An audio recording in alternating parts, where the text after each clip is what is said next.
Yuk jadi bagian dari dakwah kami. Dukung operasional dakwah dan sosial kami, raih pahala amal jariah yang terus mengalir sampai hari kiamat. Assalamualaikum warahmatullahi wabarakatuh. Alhamdulillah wassalatu wassalamu ala rasulillah. Segala puji dan puja kehadirat Allah subhanahu wa ta'ala, juga salawat dan taslim kepada Nabi besar Muhammad sallallahu alaihi wa ala alihi wa sahbihi wasallam. Saudaraku Siman, melanjutkan budak buku kita yang rutin biasa kita bahas di setiap hari Kamis, yaitu Wanita Muslimah Inilah Surgamu, yang ditulis oleh Syekh Abdullah bin Jarullah Al-Jarullah. Ya. Dan kita akan masuk ke judul baru pada kesempatan ini, judulnya Tugas Kaum Wanita yang Asasi. Tentu di sini teman-teman sekalian, karena buku ini berbicara tentang masalah muslimah, maka tentu akan sangat banyak sekali beliau menyinggung tentang masalah muslimah. Jadi kalau ada yang bertanya, kok bahasannya perempuan dan perempuan? Karena memang ini bahasan tentang bagaimana memandu wanita menuju ke surga. Bahasan tentang laki-laki tentu ada pada bahasan-bahasan yang lain. Tetapi Anda sebagai laki-laki, kalaupun mengikuti acara kita ini, sebagai seorang ayah, sebagai seorang suami, sebagai seorang saudara, ya, sebagai seorang anak misalnya, kalau yang memandu ibunya, maka itu membutuhkan semua informasi ini. Membutuhkan semua informasi ini. Ya. Tapi ini memang lebih banyak fokus kepada kaum wanitanya. Di sini teman-teman sekalian, saya akan langsung membacakan dulu isi buku ini, baru kemudian kita panjang lebar insya Allah masuk ke masalah syarah atau penjelasannya. Kata Syekh Abdullah, ya, berikut ini adalah di antara ungkapan sang raja legendaris menurut beliau di Saudi, ya, karena beliau orang Saudi. Beliau mengatakan raja ini legendaris di Saudi, yaitu Abdul Aziz bin Abdurrahman Ali Faisal Ali Saud, yang dinukil secara harfiah dari sejarah kerajaan Saudi Arabia oleh penyusunnya, yakni yang bernama Abdul Mun'im Alami Al-Iraqi pada halaman 378 dan 379. Dari beliau sedang ingin menyampaikan statement seorang pendiri kerajaan, salah satu raja Saudi, bagaimana mereka menerapkan sesuatu di negara mereka yang mereka melihat punya efek positif, ya, efek positif. Ya, karena berhubungan dengan syariat Allah subhanahu wa ta'ala, maka beliau ingin menyampaikan dan berbagi. Ya. Kata beliau di sini, selanjutnya dalam catatan itu disebutkan bahwa beliau, maksudnya Raja Abdul Aziz, pernah menerbitkan sebuah buletin pada tahun 1356 Hijriah. Ya, bagi teman-teman yang pegang bukunya, ini kurang lebih bisa ditambahkan informasi di situ, sama dengan tahun 1937 Masehi. Ya. 1937 Masehi. Beliau menerbitkan ini untuk masyarakatnya. Dalam buletin itu beliau membeberkan kondisi kaum muslimin secara global di berbagai sisi dalam agama, sosial maupun akhlak. Ya. Penulis melihat bahwa ada manfaatnya buletin ini. Maksudnya penulis buku ini, Syekh Abdullah, melihat buletin ini manfaat untuk dibahas. Beliau menghabiskan beberapa halaman mengulas tentang wanita dan tugas-tugasnya asasi. Maksudnya Raja Abdul Aziz menjadikan salah satu pondasi kerajaan Saudi adalah perhatian khusus kepada para kaum wanita, ya, dalam tugas asas dia. Gitu. Beliau rahimahullah, maksudnya Raja Abdul Aziz, menandaskan, tanda kutip di sini, maksudnya mulai masuk statement Raja Abdul Aziznya, di antara hal terburuk yang terjadi dalam persoalan akhlak karena menimbulkan banyak kerusakan adalah budaya bercampur baurnya kaum lelaki dan wanita, ya, secara bebas, tidak ada batasnya, ya, dengan alasan bahwa itu dalam rangka membina dan membuka lapangan kerja buat mereka di berbagai sektor usaha. Padahal semua usaha itu tidak sesuai dengan fitrah wanita atau fitrah mereka. Akhirnya mereka justru meninggalkan tugas-tugas yang asasi. Nah, ini yang digarisbawahi, ya, seperti mengatur rumah, mengatur dan menata rumah, mendidik anak dan mengarahkan generasi yang merupakan buah hati mereka, anak-anak, dan harapan di masa depan. Ya. Di samping juga rasa cinta mereka kepada agama, masyarakat, dan akhlak yang mulia. Artinya mereka melupakan semua itu tugas asasinya, maksudnya harus peduli terhadap agama, pendidikan anak, menata rumah, intinya yang berhubungan dengan agama dan urusan rumahnya. Ya, menata rumah, masak, membersihkan, kemudian juga anak-anak. Kata beliau, mereka melupakan kewajiban moral dalam mencintai keluarga yang menjadi tulang punggung satu bangsa. Ya.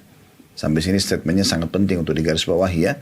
Ya, jadi di sini Raja Abdul Aziz menyampaikan tentang bagaimana gambaran Islam berhubungan dengan masalah tugas asasi wanita, sekaligus menunjukkan bahwasanya ini loh pondasi negara kami di Saudi, seperti ini kami lakukan. Ya.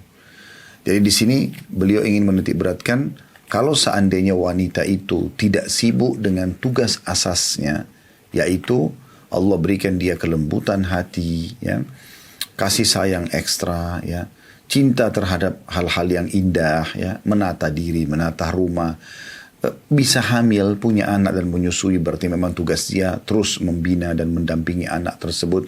Kalau ini dibengkalaikan hanya karena alasan modernisasi, ya, sehingga atau emansipasi, sehingga harusnya laki-laki dan perempuan disamakan, sehingga perempuan dipaksa, tanda kutip di sini dipaksa dengan situasi dan keadaannya, yang membawa mereka akhirnya kepada harusnya, ya, keluar rumah dan memaksakan diri untuk masuk ke bidang-bidang yang ditekuni oleh kaum lelaki.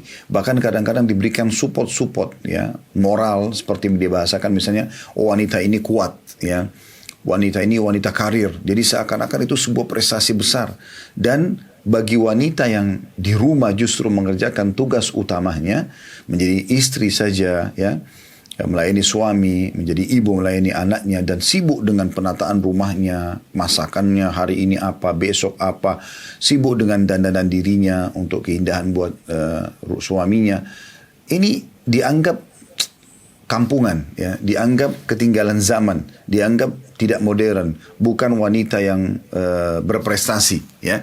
Nah, ini poin yang harus digarisbawahi. Sementara dari satu sisi agama tidak pernah melarang wanita itu untuk bisa bekerja di bidang-bidang dia tentunya, ya. Di Saudi itu ada sekolah dari TK, dari playgroup TK, SD, SMP, SMA sampai universitas, bahkan sampai pasca sarjana, itu semuanya wanita. Dan juga guru-gurunya juga para wanita. Semua pegawainya para wanita. Dan ini juga sebenarnya di beberapa negara barat pun diterapkan ini. Ya, di Australia, di Amerika, di beberapa negara memang ada khusus sekolah wanita. Dan itu akhirnya membuat tidak ada kegoncangan terjadi karena tidak ada bercampur baur. Tapi pada saat dibiarkan bercampur baur di sekolah, di kampus, ya, yang merupakan memang sebenarnya bisa ditata supaya tidak tercampur baur, akhirnya terjadilah teman-teman sekelas, ya, saling berhubungan, akhirnya terjadilah interaksi hal yang haram, sudah sampai pada tingkat perzinahan, karena mereka akhirnya janjian di kos-kosannya, di kontrakannya dan seterusnya, yang membuat akhirnya mereka mau nggak mau itu akhirnya harus, ya,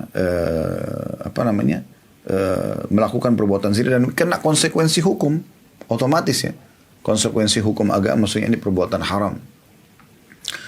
Ya, ini contoh saja gitu, ya. Tapi di tempat-tempat umum seperti orang di pasar, mau tidak mau di Saudi, pasar itu pedagangnya laki-laki dan banyak perempuan juga yang belanja di pasar atau di mall. Itu umum, itu terjadi. Dan itu di zaman Nabi SAW juga ada. Tapi yang maksudnya adalah batasan-batasan di mana tidak perlu wanita terlibat di situ, tapi dilibatkan. Lalu dianggap ini strong woman atau ini wanita yang kuat. Ya. Padahal sebenarnya dia masuk ke bidang yang bukan bidangnya. Ya, bukan bidangnya gitu. Ini contoh saja, ya. Maka ini yang dimaksudkan di sini. Kata beliau, mereka justru, dan mereka beliau mengatakan bahwasanya memang kalau rumah tangga itu bagus dan itu ada di tangan kaum wanita yang merupakan memang tugas utama dia, maka satu bangsa pun akan kuat gitu. Jadi pengaruhnya sampai kepada bangsa gitu. Ini yang beliau titik beratkan. Lalu beliau mengatakan mereka justru menggantinya dengan berdandan ria, membuka aurat dan masuk ke bar-bar, ya, tempat-tempat yang dianggap hiburan dan modern itu, yang membawa kerusakan dan kehinaan. Mau nggak mau. Bayangkan kalau seorang wanita masuk ke bar, lalu ketemu dengan seorang laki-laki. Terjadilah interaksi biologis. Apa yang terjadi? Besar kemungkinan hamil, kan? Atau minimal terjadi perbuatan zina, haram dalam Islam. Dan Allah mengatakan itu adalah perbuatan yang buruk. Sa'asabila, seburuk-buruk jalan yang ditempuh. Padahal ada pernikahan gitu. Kalau tidak, maka dia akan gonta-ganti pasangan, dia akan menyentuh minuman keras, ya.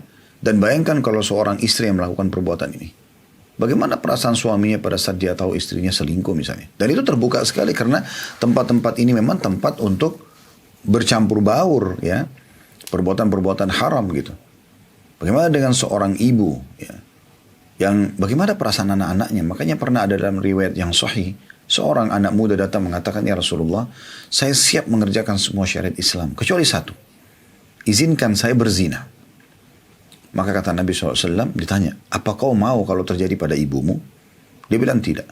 Saudarimu? Tidak. Istrimu? Tidak. Anakmu? Tidak. Dia tidak mau. Maka kata Nabi SAW, begitu juga perasaan orang lain. Ya. Maka ada hal yang tidak baik di situ. Itu membawa pada kehinaan. Lalu kata beliau, mereka mengklaim semua itu adalah modernisasi dan kemajuan zaman. Padahal demi Allah, tidaklah demikian. Bukan itu arti kemajuan zaman dalam syariat agama kita Islam. Dalam kebiasaan dan budaya kita sekalipun, ya, saya kaum muslimin. Orang yang dalam hatinya masih ada secercah keimanan, cahaya Islam atau sekedar harga diri, pasti tidak akan rela melihat istrinya atau salah seorang anggota keluarganya yang perempuan atau bahkan orang yang memiliki hubungan dengannya untuk mengambil sikap dan perbuatan tersebut di atas perbuatan yang di atas tadi yang disebutkan yang memang memalukan. Pergaulan bebas, ke diskotik, ke karaoke, ke bar, berbaur dengan laki-laki dan masuk dalam kemaksiatan. Ya. Kalau orang masuk ke dalam masjid, ya, orang silaturahim keluarga, orang belanja tadi di pasar, itu beda. Ada tujuan dan itu tidak ada masalah. Tapi kalau sampai kepada hal-hal yang bercampur bauran, kepada hal-hal yang memang bukan tugas wanita, sehingga dia membekalikan kewajibannya, ini luar biasa efeknya. Kata beliau, itu adalah metodologi hidup yang justru akan menggiring umat ini ke arah kehancuran. Yang mau menjalani metodologi tersebut hanyalah orang yang sudah keluar dari rel keislamannya. Jadi ini seorang raja menyatakan untuk masyarakatnya, menasihati masyarakatnya dan bagaimana dia memberikan gambaran kenapa kita di Saudi menerapkan peraturan ini, gitu. Ya, cuma saja Syekh Abdullah menganggap ini penting untuk dia bahas. Siapa tahu bisa sampai ke negara-negara Islam, lalu mereka juga menjadikan sebagai bahan pertimbangan, gitu. Kata beliau, yang mau menjalani metodologi tersebut sudah membebaskan wanita dari tugas-tugas hak asas mereka, mengurus rumah, mengurus anak dan segala macam ini, itu sudah keluar dari rel keislaman. Orang yang tidak menggunakan fungsi akalnya sendiri, bahkan bisa dikatakan orang yang tidak berpendidikan sama sekali. Keluarga adalah pilar utama dalam membentuk satu bangsa. Keluarga adalah benteng paling kuat yang harus dibela mati-matian oleh setiap anggotanya. Ya, saya sebagai suami harus betul-betul berjuang sekuat mungkin mempertahankan rumah tangga saya agar berada di atas syariat Allah Subhanahu wa taala. Anda juga sebagai seorang istri melakukan hal yang sama. Ya, suami istri sebagai orang tua juga melakukan untuk anak-anaknya. Jadi kita memiliki rumah tangga yang kuat itu akan bisa membentengi dari semua serangan dari luar yang bisa merusak moral, menjauhkan dari agama, ya. Bukankah Anda bisa merasa bangga dan senang pada saat Anda mendapatkan anak Anda kalau azan ke masjid, ya, anak laki-laki Anda hafal Al-Quran, anak perempuan Anda tutup aurat, mereka selalu sibuk dengan ilmu. Itu sebuah kebahagiaan tidak ada nilainya. Dibandingkan Anda sibuk dengan anak Anda pulang malam hari mabuk, yang satu mabuk, yang satu narkotika, yang satu ditahan polisi, di penjara, yang satu berkelahi, tawuran. Mana yang Anda pilih? Menjadi anak-anak yang baik dan soleh generasi bangsa ini dan agama ini, atau memang menjadi buruk, rusak. Karena tidak akan ada efek positif dari minuman keras, pergaulan bebas, seks bebas. Tidak ada hal positifnya. Semuanya mendatangkan keburukan. Karena itu sudah cukup merupakan kemaksiatan kepada Allah, belum lagi efek-efek yang ada di tengah-tengah masyarakat. Kata beliau, keluarga adalah benteng paling kuat yang harus dibela mati-matian oleh setiap anggotanya, setiap muslim di sini, ya. Di sini kami tidak ingin bersikap ekstrim dan eksploitatif terhadap kaum wanita. Ya. Karena agama Islam telah menetapkan banyak hal atau banyak hak yang bisa menyenangkan hati kaum wanita, yang bahkan tidak terdapat pada undang-undang positif maupun undang-undang positif manapun hingga sekarang ini di berbagai bangsa yang modern. Nanti kita akan kembali ke titik beratkan ke bahasan ini, ya. bagaimana Islam memuliakan wanita. Kita akan bahas masalah emansipasi, ya, sehingga bisa lebih jelas bagaimana Islam mendudukkan wanita dan tidak seperti apa yang dibahasakan oleh banyak orang-orang non-Muslim untuk menyudutkan Islam. Kata beliau, bila kita betul-betul mengikuti ajaran Islam sebagaimana adanya, kita tidak akan mendapatkan dalam tradisi Islam dan syariatnya yang memang agung hal-hal yang menyusahkan. Tidak ada halangan bagi kita untuk melakukan modernisasi dan kemajuan peradaban selama kita tetap mengarahkan kaum wanita untuk menjalankan tugas-tugasnya yang paling asasi. Itu hal yang diakui oleh orang-orang Eropa yang dikenal cerdas dan arif. Orang Barat, orang Eropa, orang non-Muslim maksudnya, tepatnya orang non-Muslim punya pola hidup. Mereka tidak punya syariat seperti kita. Mereka tidak mengenal mana yang diharamkan oleh Allah, mana yang dihalalkan. Mereka enggak punya tata krama dan adab serta akhlak yang seperti kita miliki. Ya. Kita dalam Islam semuanya dianjurkan yang baik. Jujur, amanah, tanggung jawab, bakti sama orang tua, menjenguk orang sakit, membantu orang susah. Semuanya dan punya keutamaan. Kalau Muslim kembali kepada ajaran agama Islam yang benar, maka mereka akan menjadi orang yang sempurna. Ya. Dan semua yang buruk-buruk, bohong, menipu, menggunjing, memfitnah, memukul, mencuri, apa saja.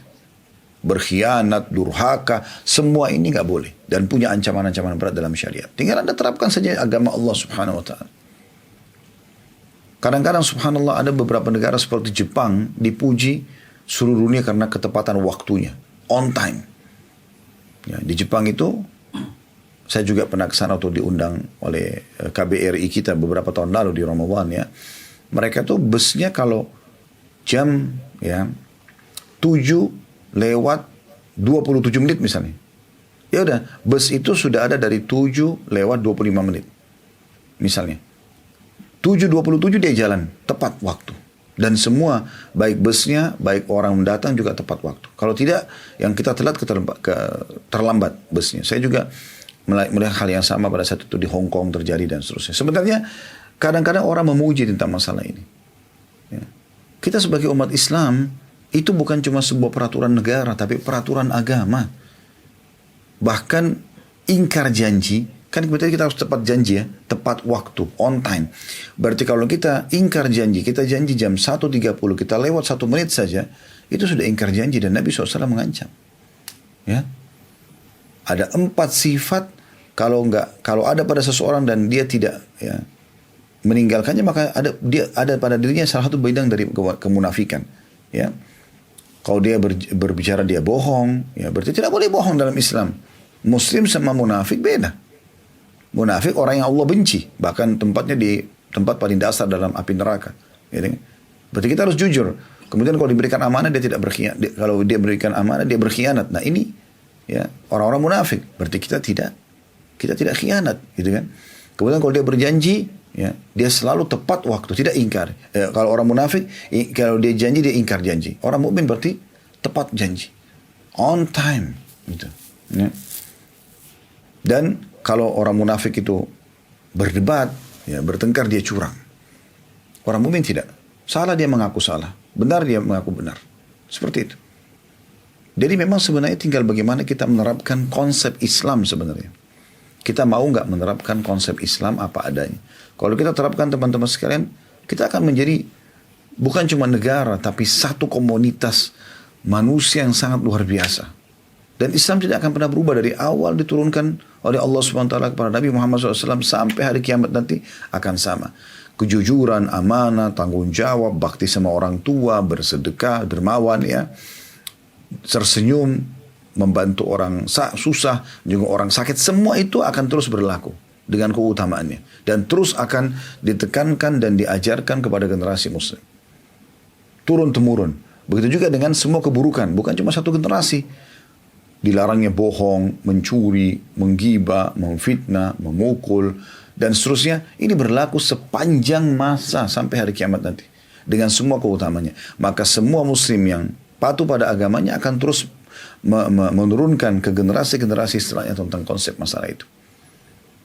Kenapa kita sibuk memuji negara-negara orang non-muslim ya, yang memiliki 1-2 kelebihan yang sebenarnya dalam agama kita ada. Tinggal kita terapkan saja. Jadi Islam kata beliau tidak pernah ya, menolak modernisasi ataupun kemajuan. Ya. Tetapi dari sisi lain kita juga tetap mengarahkan wanita untuk menjalankan tugas-tugas yang asasi. Justru itu modern.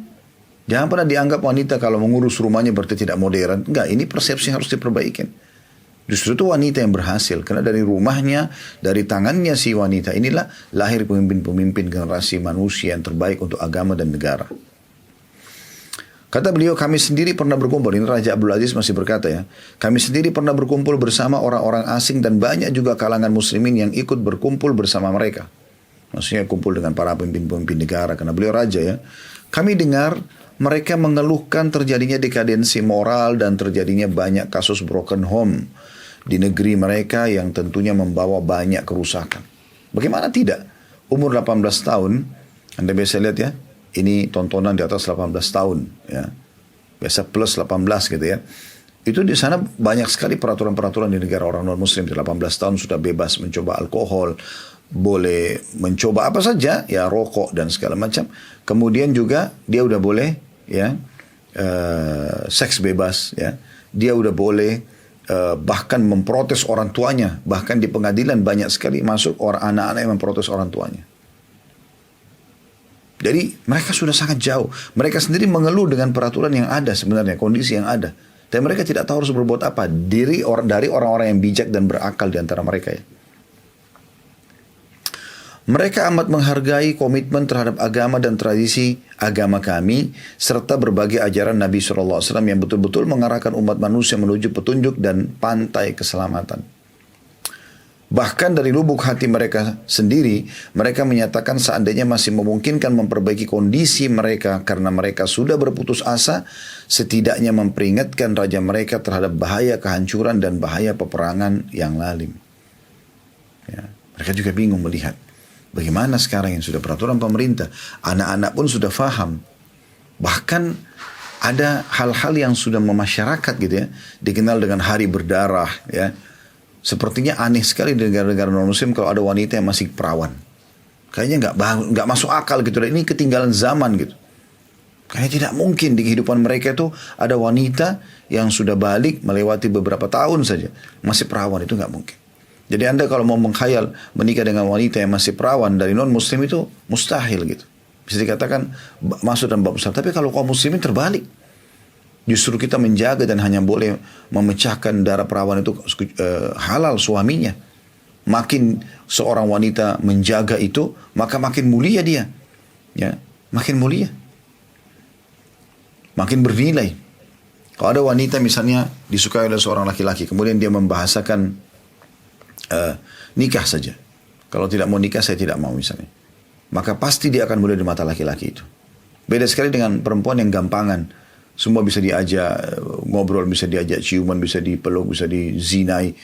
Maka mungkin jatuh di mata laki-laki itu. Tentu tidak semua laki-laki begini, tapi umumnya seperti itu. Kita bicara umumnya, ya. Kata beliau, lihat mereka yang menjadi pemikir dan pakar ilmu pengetahuan di antara mereka, di antara orang-orang non-muslim sudah sangat mengetahui adanya jurang kehancuran di hadapan mereka yang pasti akan dialami akibat kondisi mengenaskan tersebut. Mereka terus memperingatkan masyarakat melalui buku-buku, buletin dan surat kabar agar masyarakat tidak terjerumus ke jalan yang menurut mereka adalah jalan kehancuran dan kebinasaan. Dan beliau tutup mengatakan, semoga salawat dan salam terlimpah pada Nabi Muhammad SAW, keluarga dan para sahabatnya. Jadi sampai sini tentu sudah habis apa yang disampaikan oleh beliau. Dan kita akan lebih panjang lebar masuk ke dalam syarahnya atau penjelasannya ya. Jadi sebenarnya seperti contoh kasus yang paling jelas ya, masalah rokok misalnya. Ya. Anda biasa lihat ya, bagaimana iklan-iklan rokok itu. Ya. Kalau dulu tuh pelangnya besar di pinggir jalan, diizinkan oleh pemerintah. Di Indonesia atau negara lain. Tapi ditulis kecil gitu. Bisa menyebabkan impoten, menyebabkan kanker, menyebabkan ini. Banyak penyakitnya. Jelas itu, bahaya gitu kan. Tapi karena sudah memasyarakat, ya, mereka juga ada membayar pajak mungkin ke pemerintah, akhirnya dibiarkan. Bagaimana solusinya? Pemerintah tinggal memperingatkan melalui, seperti tadi dibahasakan, mungkin melalui buletin-buletin, iklan-iklan. Nah sekarang pemerintah kita sudah kasih peraturan ganti itu semua tulisan kena penyakit impoten. Seperti tidak menyentuh. Ditulis rokok membunuhmu. Apa Anda pikir pemerintah menyuruh menulis kalimat itu untuk menakut-nakuti saja? Tidak, saudaraku. Tidak. Itu melalui sebuah penelitian. Tim khusus turun meneliti lalu memastikan ternyata ini memang bahaya. Tidak boleh memang gitu. Dan Islam sudah menjelaskan kalau itu memang tidak boleh. Ya. Masuk dalam umumnya firman Allah Subhanahu wa taala, dan Allah menghalalkan yang baik dan Allah mengharamkan yang buruk. Ya. Thayyibat dihalalkan dan khaba'ith diharamkan. Sampai pernah ada seorang guru sekolah di Jeddah masuk ke dalam masjid, ada syekh lagi menyampaikan sebuah materi. Kebetulan guru ini ada rokok di kantongnya, kotak rokok, kemudian dia bilang, "Syekh, saya mau bertanya, Anda mengatakan dan teman-teman Anda para ulama kalau rokok ini haram, tidak boleh, ya. Karena alasannya mudaratnya ada. Saya bertahun-tahun merokok, saya tidak lihat ada mudaratnya, gitu. Maka bagaimana bisa Anda mengatakan itu haram?"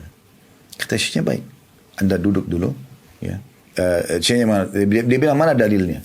Kata syekhnya, Allah berfirman, Allah menghalalkan yang thayyibat, yang baik-baik. Wa yuharrimu alaikumul khaba'ith, dan Allah mengharamkan yang buruk-buruk, gitu kan. Nah ini buruk.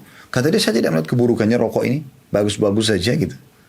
Kata syekhnya, baik, kalau kau anggap buruk, kalau kau anggap baik, saran saya sekarang, kamu pulang ke rumah, beli sebelum tiba di rumah banyak rokok, ya.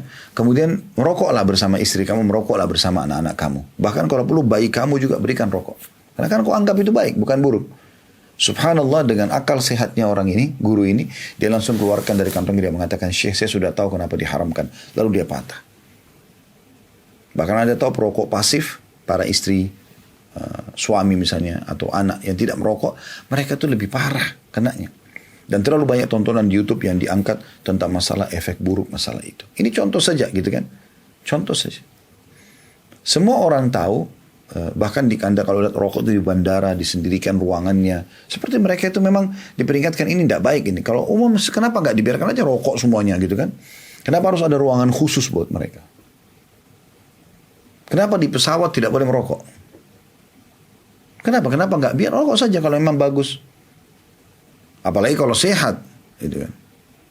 Maka tidak masalah orang isap rokok semua, misalnya. Tapi tidak. Ini kan sudah harus ditangkap dengan akal sehat, gitu kan. Tapi karena sudah menjadi sebuah hal yang lumrah di masyarakat, maka dibiarkan. Nah itu begitu juga sama dengan minuman-minuman beralkohol. Dijual bebas di bandara-bandara, di tempat-tempat, di ruang makan, di bar, di diskotik, dibiarkan. Dan orang masuk mabuk.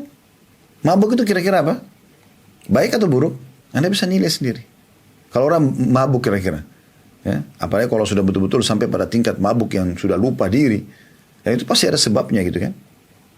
Maka karena dia minum khamr itu, minuman keras atau narkotika misalnya, maka sempoyongan dan tidak baik. Dia sudah tidak tahu bertutur kata yang baik.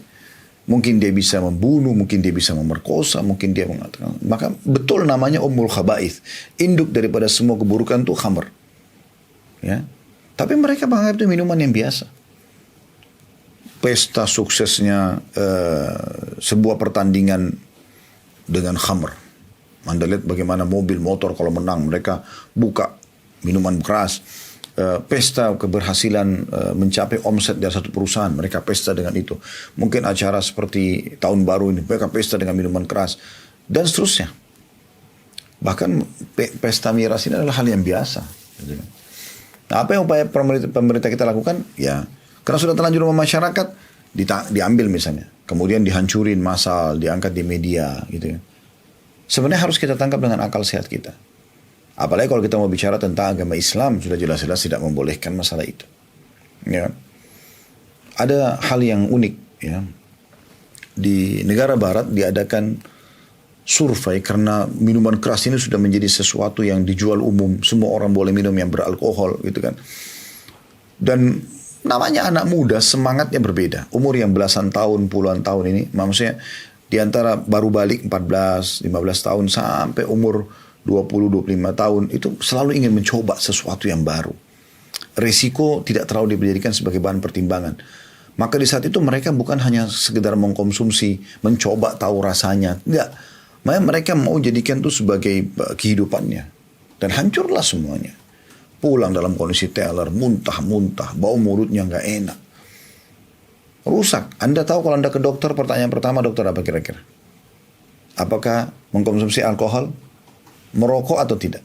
Ini selalu ditanya ini. Ya. Kenapa dokter tanya ini?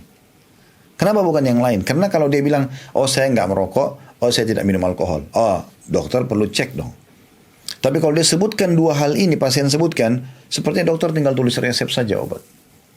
Karena biang keladinya sudah ketahuan. Dan Islam sudah datang mengharamkan itu. Ya kan? Nah, kenapa kita teman-teman selalu sibuk melihat modernnya Barat? Kita bukan tidak boleh mengambil sesuatu yang positif ya. Misalnya ada kemajuan teknologi, ilmu pengetahuan, kita bisa ambil sebagai kaum muslimin. Tidak ada larangan dalam masalah itu. Tapi kalau hal-hal yang buruk, jangan. Karena kita punya sendiri peraturan. Kita punya sendiri sistem. Selama ini umat Islam sudah masuk dalam sebuah lautan tenggelam, tidak adanya kepercayaan diri untuk menjadi sebagai seorang muslim dan menganggap agama ini adalah agama kejayaan. Kata Nabi SAW, al-Islamu ya'lu wa la yu'la alaih. Islam itu paling tinggi dan tidak ada yang bisa mengalahkannya. Memang sudah begitu konsepnya. Anda tahu nggak? Kita berjaya ribuan tahun, 1000 tahun lebih. Kita hanya 100 tahun dari sekarang yang Islam tidak memimpin dunia. Tahun 1 Hijriah sampai 11 Hijriah Nabi SAW mendirikan negara Islam di Madinah. Dan beliau tidak sama sekali pergi ke dua negara adidaya pada saat itu.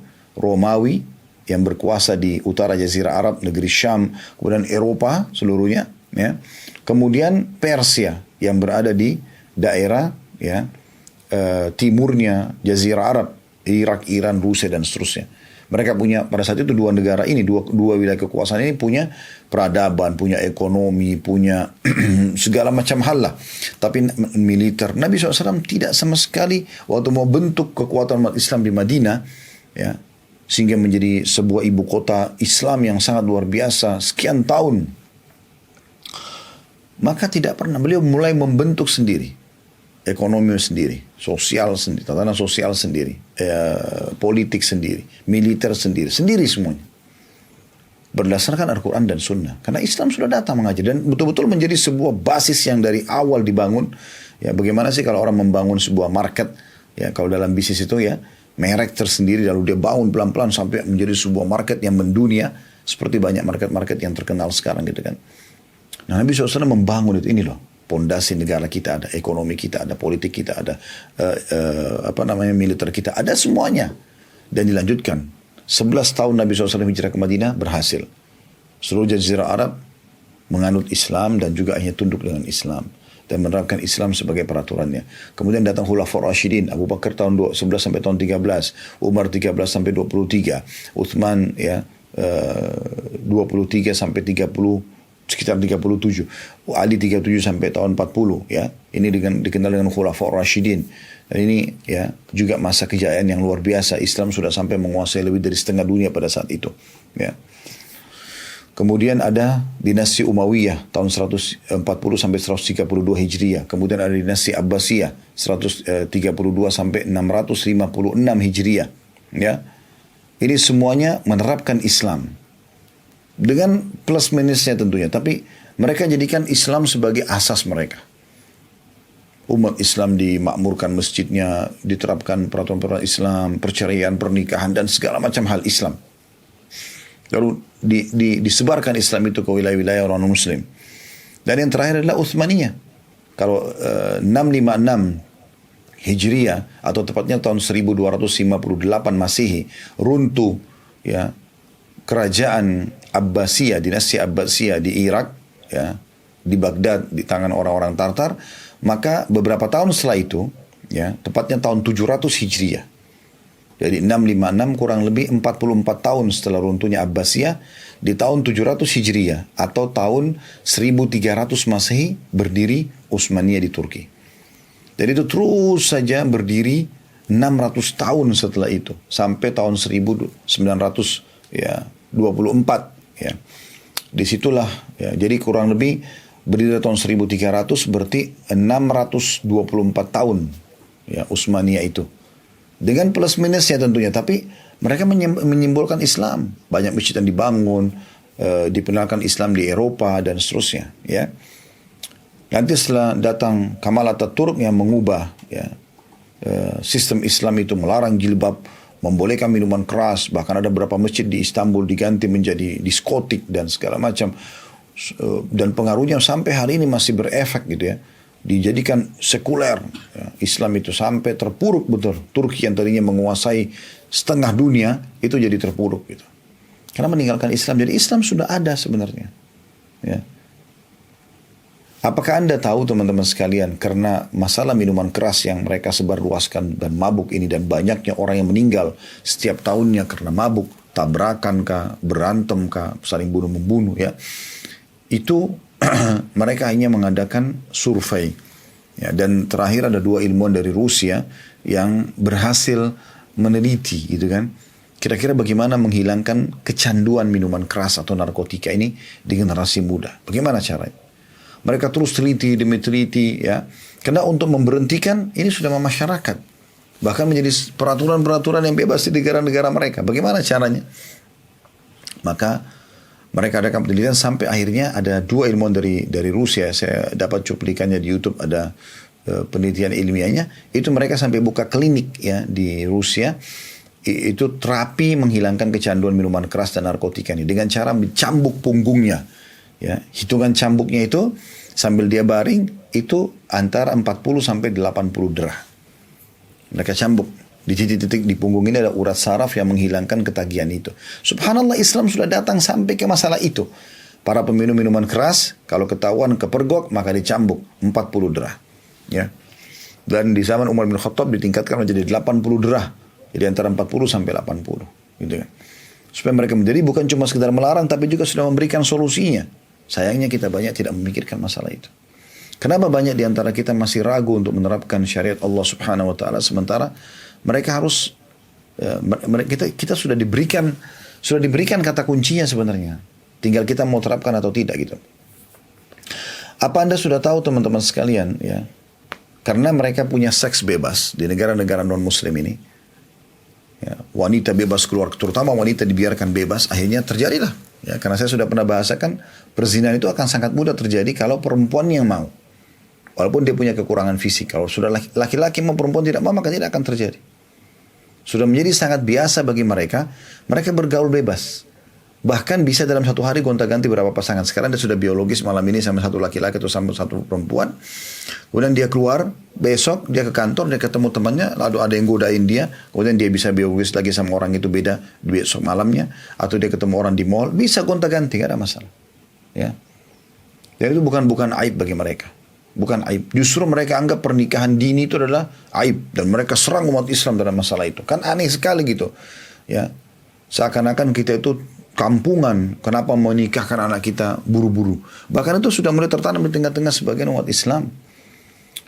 Lebih baik anaknya dikenal oleh tetangga-tetangga pacaran. Datang sama pacarnya, keluar sama pacarnya. Pacaran sebelum nikah apa? Sama dengan zina. Zina sama dengan mempermalukan keluarga. Gitu kan.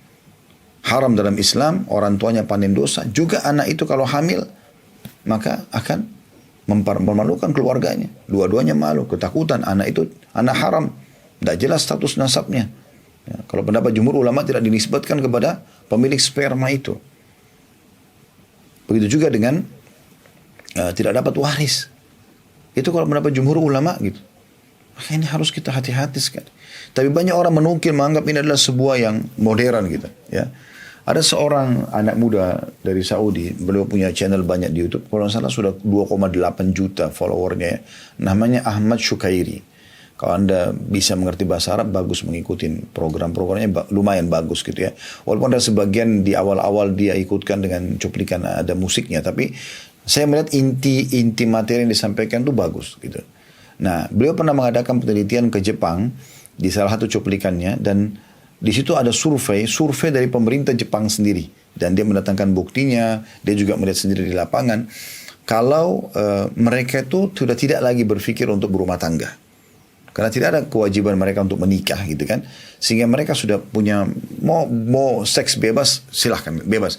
Sampai pada tingkat akhirnya mereka sudah tidak berpikir punya keturunan. Tidak penting lagi menikah sehingga tidak perlu punya keturunan. Lalu dilampiaskan kemana? Ke hewan. Lalu orang ini, si Ahmad ini datang sampai mensurvei ke rumah-rumah beberapa orang Jepang. Mereka punya kamar khusus buat anjing mereka, ya. buat hewan peliharaan, terutama anjing, kan mereka bahkan sampai pada tingkat sangat jorok sudah mereka lampiaskan biologisnya ke hewan-hewan tersebut. Ya, dan akhirnya yang ditekankan sebenarnya tentang masalah generasi manusia diprediksi 10 tahun ke depan ini bisa maaf, pembalut, atau kalau kita biasa bahasakan ya, maaf kalau ini memang merek ya, tapi saya bukan niat sebutkan, kalau orang sudah terkenal dengan itu ya, Pampersnya misalnya, itu 10 tahun ke depan Pampers orang tua akan lebih baik daripada Pampers anak bayi. Maksudnya apa? Sudah keturunan manusia sudah tidak penting bagi mereka, berkurang terus. Sementara kita umat Islam berbeda. Ada keutamaan sendiri memiliki anak dalam Islam. Kata Nabi SAW, nikahilah wanita yang penyayang, yang subur, karena aku akan sangat bangga dengan jumlah kalian pada depan umat-umat pada hari kiamat. Dan jangan kalian seperti pendeta Nasrani dalam hadis Baihaqi. Artinya jangan sampai kalian makin dekat dengan agama malah tidak menikah. Enggak. Ya, berikan punya keturunan, ya, keturunan yang beriman kepada Allah Subhanahu Wa Taala. Nah, ini bedanya antara kita sama mereka. Lalu kenapa kita mau berkiblat pada mereka? Ya, kenapa kita lupa kalau kita punya konsep sendiri sebenarnya? Kita punya konsep sendiri dalam Islam. Ya, begitu juga teman-teman sekalian dengan bagaimana di negara-negara non-Muslim mereka tidak menghormati lagi orang tua. Ini semua beranjak daripada rumah tangga yang rusak ya. Apalagi kalau wanitanya tadi yang kita bahas ini, yang memang jauh dari agama. Ya. Mereka meninggalkan tugas asasi mereka dalam rumah tangga. Jadi semua anak dibiarkan dididik oleh pembantu, lalu dia harap anaknya menjadi orang-orang yang baik. Bagaimana caranya? Pembantu umumnya pendidikannya tentu sangat rendah. Kalau pendidikan tinggi dia tidak mau jadi pembantu, gitu kan? Dia pasti bekerja di kantor, dia cari pendapatan yang lebih besar gitu. Untuk apa? Bersih-bersihin baju orang, kotoran orang, segala macam. Tapi dia berharap lalu anaknya lahir menjadi generasi yang bagus di tangan orang ini, itu nggak mungkin. Ya, itu akan sangat sulit. Tapi seperti itu yang terjadi ya. Jadi mereka tumbuh besar di tengah-tengah masyarakat mereka dan tidak menghargai orang tua, dan itu banyak terjadi. Sampai pada tingkat kalau orang tuanya sudah tua tidak mampu lagi, maka dia kalaupun bentuk kepedulian masih ada, mereka membiayai orang tuanya dan dimasukkan ke panti jompo. Dari mana dalam Islam teman-teman kita memasukkan anak kita, orang tua kita ke panti jompo? Tidak akan pernah ada, mustahil. Ya, kita justru ya melindungi orang tua kita. Makin tua makin besar pahalanya. Allah mengatakan dalam Al-Quran itu. Ya. Imma yablughanna indakal kibara ahaduhuma aw kilahuma fala taqul lahumā uff, dalam surah Al-Isra. Kalau kedua orang tua atau salah satunya sudah sampai pada tingkat kibar itu pikun, sudah tua, jangan pernah ucapkan kepada mereka uff. Wala tanharhuma, dan jangan hardik keduanya. Wa qul lahumā qawlan karīma, dan ucapkan kepada keduanya perkataan yang mulia. Tapi mereka tidak seperti itu. Masuk panti jompo, tinggal dibuatin program panti jompo, selesai. Bahkan ada di antara mereka informasi sampai ke kami, sampai pada tingkat kalau sudah meninggal dunia orang tuanya, ditelepon oleh panti jompo, dia cuma mengatakan berapa biayanya saya transfer. Dia tidak hadir lagi.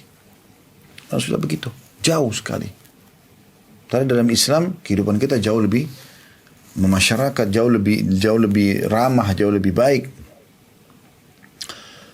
Contoh yang lain misalnya, ini kita datangkan contoh-contoh untuk menarik sebenarnya, lihat kita punya sistem kok dalam Islam dan beda sekali. Jadi nggak perlu berkiblat pada orang-orang non-Muslim yang akhirnya membuat ya kita jauh dari agama kita. Ahmad Syukairi tadi, saya sempat cuplikan juga di YouTube, dia datangi juga salah satu tempat pengurusan jenazah di Amerika. Uniknya di situ dia datang memang dan dia berbicara ya. Kemudian di situ dijelaskan bagaimana kalau satu jenazah itu ya mau diurus ya, itu minimal menghabiskan $10.000 karena harus ada petinya ya. Petinya sudah mahal. Belum segala macam perangkat jenazah, $10.000. Kalau kita 140 juta mungkin ya. Kemudian itu yang murah, yang lebih mahal ada lagi, lebih mahal daripada itu. Dan tempat-tempat pengurusan jenazah ini menawarkan jasa. Bisa langsung setelah itu dibawa lalu dikubur, prosesi kuburnya ya, kemudian sudah selesai, dilupakan udah kuburan tersebut ya, atau ditawarkan untuk dimuseumkan di situ, ditaruh di situ, dimumikan. Kemudian setiap kali misalnya dia mau berkunjung, dia bayar iuran bulanan. Setiap kali dia mau lihat orang itu, keluarganya tinggal diperlihatkan melalui kaca, mobilnya lewat, kemudian dia kayak dada-dada gitu ya. Nah, udah selalu dia pergi gitu. Berapa besar biaya kematian mereka. Subhanallah, mengikuti sunnah Nabi SAW dan ajaran Islam sangat murah. Jenazah cuma 2 lembar kain untuk laki-laki, putih, dan perempuan 5 lembar kain. Dan makin cepat dikuburkan makin bagus. Ya. Bahkan Nabi SAW menyuruh menggunakan kain yang sederhana saja. Abu Bakar pun mengingatkan masalah itu. Karena dia sangat mudah untuk hancur setelah dimasukkan dalam tanah. Jadi Islam sudah datang sebenarnya ya, menjelaskan kepada kita tentang bagaimana Islam itu sendiri. Tapi kita ingin kembali kepada masalah wanita. Banyak syubhat yang ditanamkan oleh orang-orang non-muslim ini tentang wanita, yang seakan-akan kita ini mendolimi wanita. Dan ini tidak benar sama sekali. Sama sekali tidak benar. Ya. Allah subhanahu wa ta'ala menciptakan pria dan wanita ini, dan masing-masing Allah berikan kelebihan. Dan tidak bisa dipaksakan untuk disamakan. Ini masalah konsep emansipasinya ya. Dan hidup itu akan stabil kalau masing-masing jalan sesuai dengan fitrahnya. Karena laki-laki biar nangis darah juga, biar dia operasi kelamin tidak akan pernah bisa hamil. Ya, tidak akan pernah bisa menyusui. Gitu ya. Tetapi wanita memang bisa. Ada hal-hal yang memang khusus wanita nggak bisa ke laki-laki. Makanya dalam Islam dibedain tugasnya juga ya. Perempuan sholat di rumah, laki-laki sholat di masjid. Walaupun perempuan boleh ke masjid, tapi tetap lebih afdal di rumah. Mencari nafkah laki-laki. Perempuan tidak punya kewajiban cari nafkah. Kalau belum nikah ayahnya yang biayai, kalau sudah nikah suaminya yang biayai. Makanya warisannya dapat 1, laki-laki dapat 2, karena banyak hal-hal yang dibebankan pada laki-laki, gitu kan. Kemudian ngantar jenazah laki-laki. Jihad, perang, bela negara, bela agama, itu laki-laki, bukan perempuan. Jadi memang dibedakan. Dan ini sebenarnya konsep gender yang sebenarnya gitu. Dia masing-masing dibebankan sesuai dengan fitrahnya. Jangan dipaksakan. Dan Islam menggambarkan itu dalam Al-Quran. Anda bisa lihat dalam surah An-Nisa, surah nomor 4, ayat 32. A'udzu billahi minasyaitonir rajim. Wa la tatamannaw ma faddalallahu bihi ba'dakum ala ba'd. Lirrijali nasibun mimma iktasabu wa lin-nisa'i nasibun mimma iktasaban was'alullahu min fadli innallaha kana bikulli syai'in 'alima. Dan janganlah kamu iri hati terhadap apa yang dikaruniakan Allah kepada sebagian kamu. Siapa yang Allah ajak bicara ini? Siapa yang dilarang saling iri? Kata Allah, bagi laki-laki, berarti yang dibahas laki-laki. Ada bagian dari apa yang mereka usahakan. Nah, sudah Allah kasih tugas mereka, sudah dapat bagiannya. Dan bagi wanita pun ada bagian dari apa yang mereka usahakan. Akan dapat tugas masing-masing dan balasan masing-masing. Gitu kan? Jadi walaupun wanita sholat di rumah, laki-laki di masjid, masjid punya keutamaan, wanita juga dapat keutamaan sendiri di rumahnya. Ya, karena Nabi SAW mengatakan, paling dekatnya seorang wanita pada Tuhannya pada saat dia berada di tempat rumahnya, di tempat terdalam dari rumahnya. Dan mohonlah kepada Allah sebagian dari karunia-Nya. Kalau anda yang kalian rasa perlu, minta kepada Allah. Gitu. Sesungguhnya Allah maha mengetahui segala sesuatu. Jadi Allah memang melarang laki-laki dan perempuan saling cemburu. Nggak boleh. Dan masing-masing harus jalan sesuai dengan fitrahnya. Dan tugas masing-masing. Jangan dipaksakan. Mereka mau paksakan ini nggak bisa. Nggak bisa dipaksakan. Ya. Ini perlu digarisbawahi teman-teman sekalian. Apa yang mau dibanggakan oleh seorang wanita dengan jasnya, dengan prestasinya di perusahaannya, tapi dia terbengkalai rumah tangganya.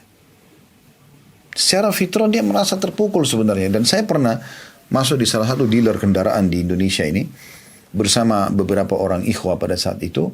Dan kebetulan pada saat kepala dealernya mengenal kami dan mengajak kami untuk ketemu, tapi di keramaian banyak orang. Ternyata dia seorang wanita, ya. Dan pada saat itu dia mengetahui kami datang, lalu dia berkata, Ustaz, saya ada pertanyaan. Sebenarnya ya silahkan gitu. Tapi di keramaian tentunya, bukan kami berdua saja. Kemudian dia bilang, saya ini bingung antara membagi waktu saya di kerjaan dengan rumah tangga, dia bilang begitu. Itu kepala dealernya berbicara, prestasi sudah tinggi, dia sudah punya gajian tinggi, namanya harum, pakaiannya pakaian dinas gitu, pakai jas segala macam. Lalu dia mengatakan, sekarang kondisinya saya pergi pagi, pulang malam, begitu terus gitu. Bahkan kadang-kadang suami saya sudah lebih dulu di rumah bersama anak-anak gitu. Terus saya mengatakan, baik, apa yang ibu rasakan sekarang? Merasa puaskah dengan ini? Maksudnya kan ibu selama ini pasti tidak mungkin sampai ke jabatan ini kecuali memang ibu jadikan sebagai sebuah target. Dia bilang, iya Ustaz. Baik. Apa yang ibu dapatkan setelah dapat semua ini? Apakah ada ketenangan jiwa, kebahagiaan dengan membiarkan suami sama anak di rumah menunggu Anda? Dia bilang tidak. Ya. Secara alami saya merasa terganggu dengan ini. Secara murni hati nurani saya terganggu dengan ini. Ya.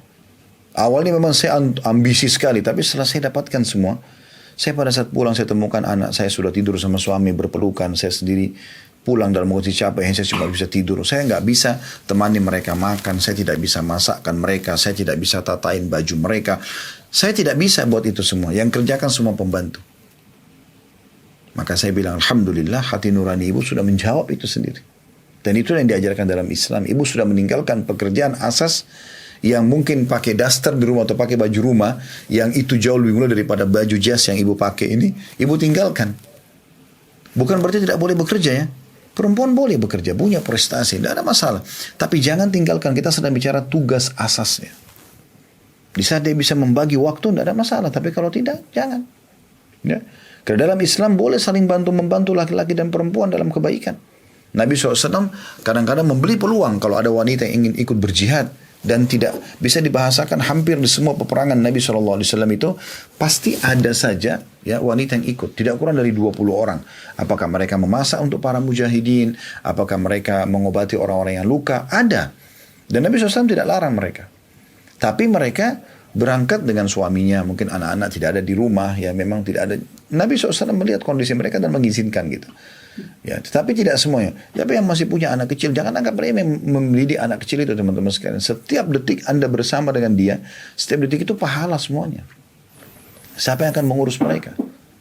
Kalau Anda saja, ya mungkin sarjana Anda rasa belum bisa mendidik anak sampai Anda harus memanggil guru-guru privat. Maka bagaimana dengan Anda biarkan dengan pembantu saja atau baby sister? Lalu Anda berharap dia bisa menjadi orang yang berprestasi? Gak mungkin. Itu amal jariah Anda depan mata.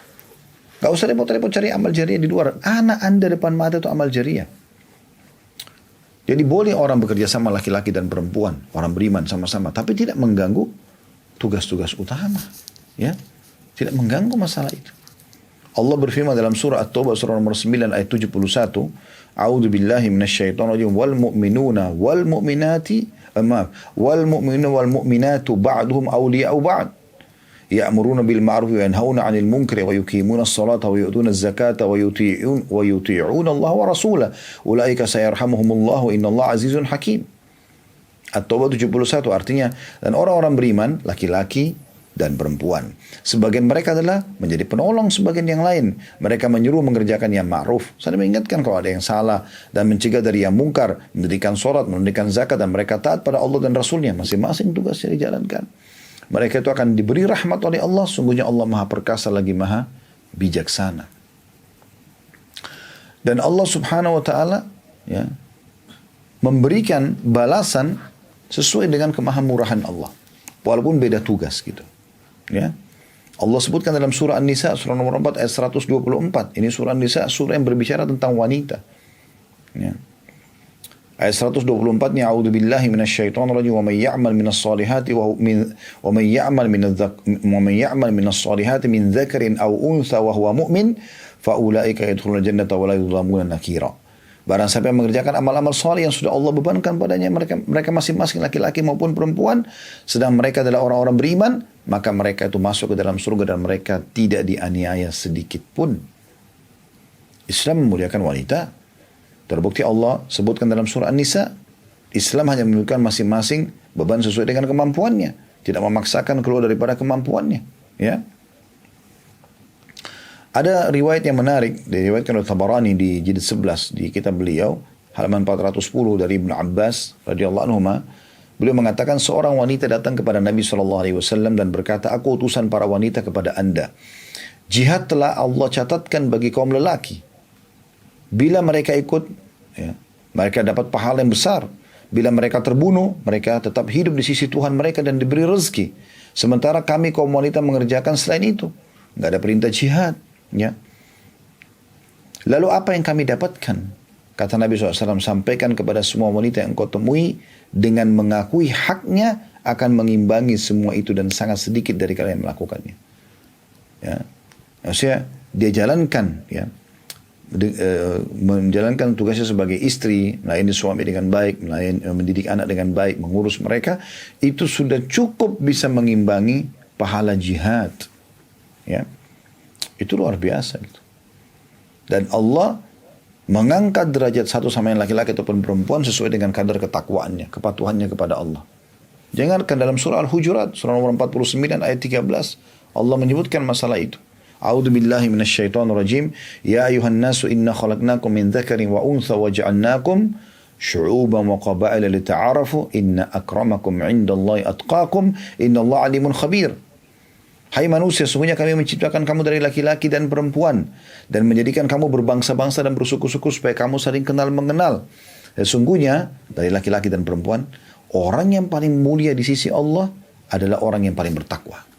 Jalankan tugasnya masing-masing, gitu kan?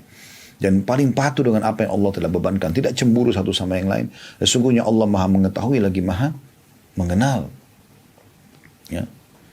Kita tutup teman-teman sekalian dengan beberapa syubhat-syubhat yang ditekankan di tengah-tengah kaum muslimin. Kenapa perempuan harus berjilbab? Syubhat pertama misalnya. Islam menzalimi wanita, suruh pakai jilbab. Subhanallah. Ini peraturan Allah subhanahu wa ta'ala. Dan Allah penciptanya lebih tahu kenapa wanita harus pakai jilbab. Ya. Banyak hikmah-hikmah. Tapi diantaranya, saya sudah pernah sampaikan ini, tapi saya ingatkan kembali. Ada survei, Anda bisa tonton di YouTube mungkin, survei tentang hijab ya di jalan-jalan raya di Amerika, di Eropa. Bagaimana beberapa anak muda muslimah menawarkan jilbab kepada beberapa wanita non-muslim, dan kemudian ditanya pendapatnya seperti apa.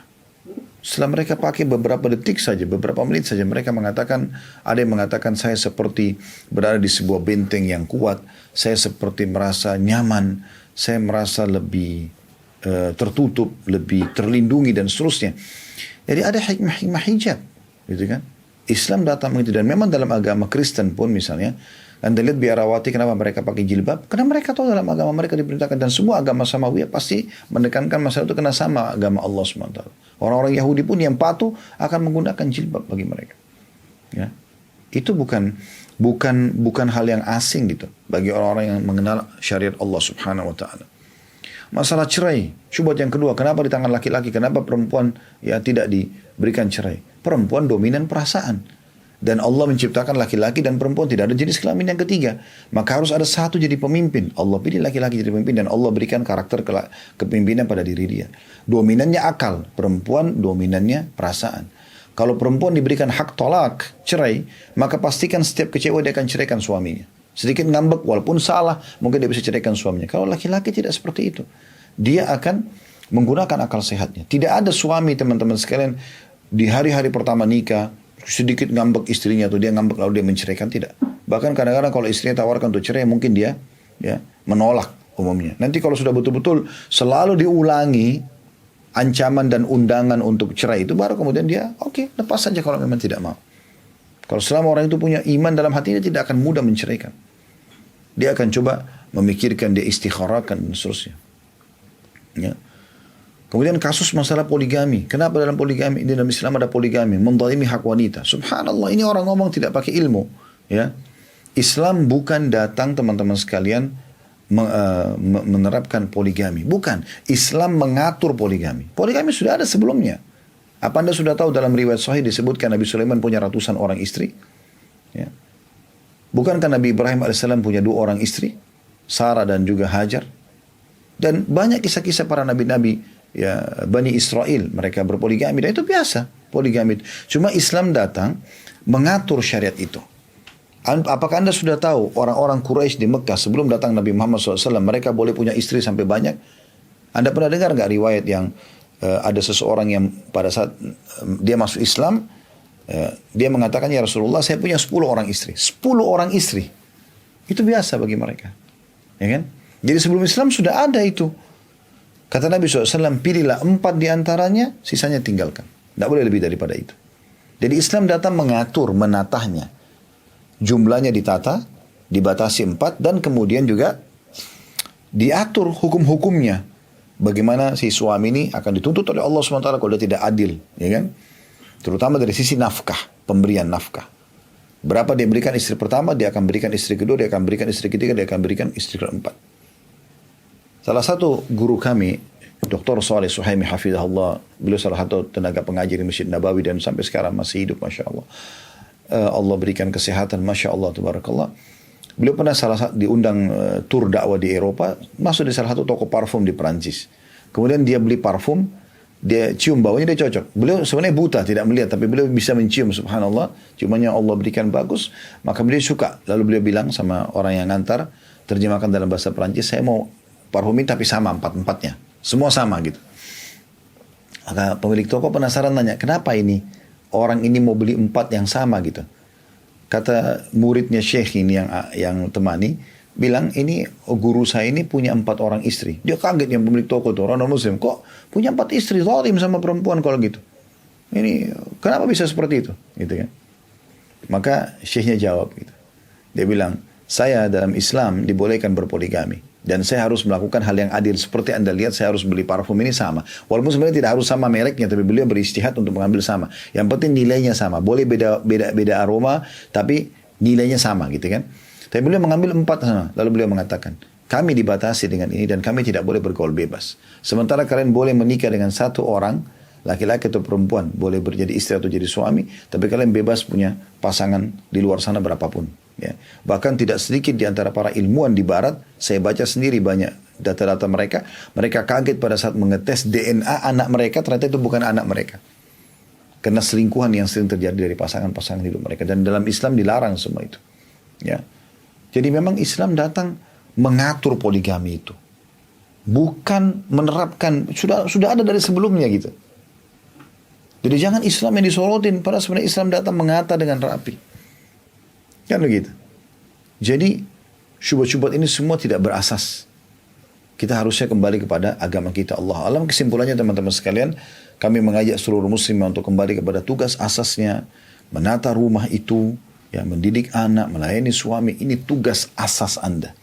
Dengan ini Anda lakukan, Anda sudah bisa masuk surga. Kan sudah sering kita ulangi hadis Nabi SAW.